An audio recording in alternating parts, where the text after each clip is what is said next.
What's up, guys? So we have a update for you since I haven't done a video in 2 weeks or so.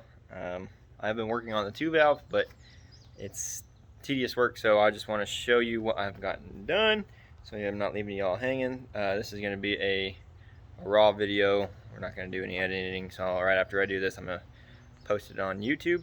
So here we go.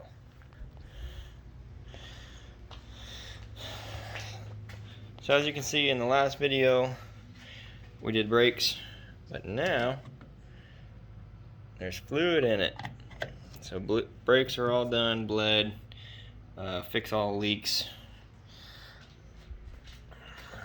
That's you already here.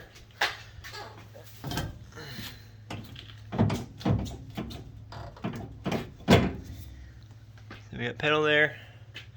Then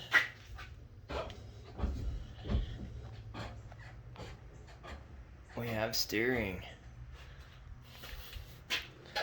Had to do a little modification there. This little guy just to get around the header. So that's all working now. And then the last thing I've done is shifter is hooked up.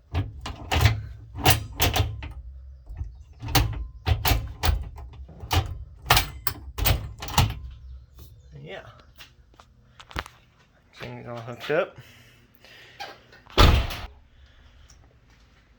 Now there is a few other things I need to do.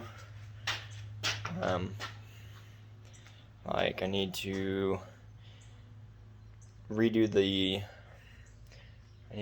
lines on the oil filter relocation. They were just rubber hose, and I've heard that they leak.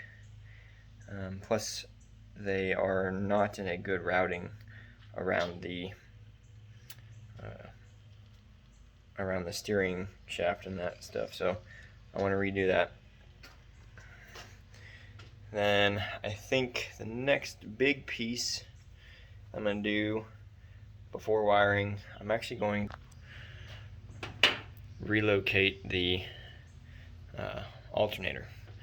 So there is a company, MMR I think, that makes a kit that puts it down here. However, once we do that, I will not have a belt routing for the water pump.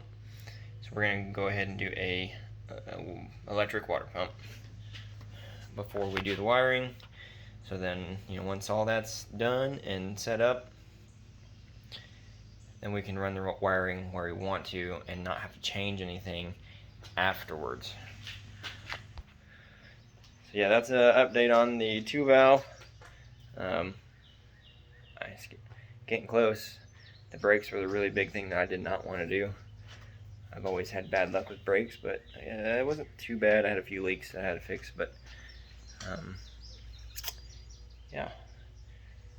So if you want to see more of the 2-valve, hit that subscribe button. We are hopefully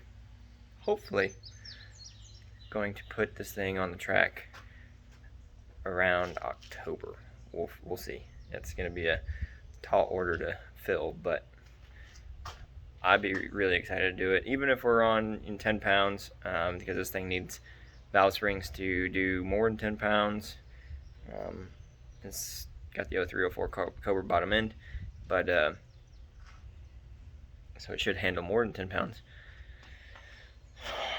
But without those valve springs, we could float a valve, and I don't want to ruin that, a head or a motor or anything else. So, all right, guys, we'll see y'all next one.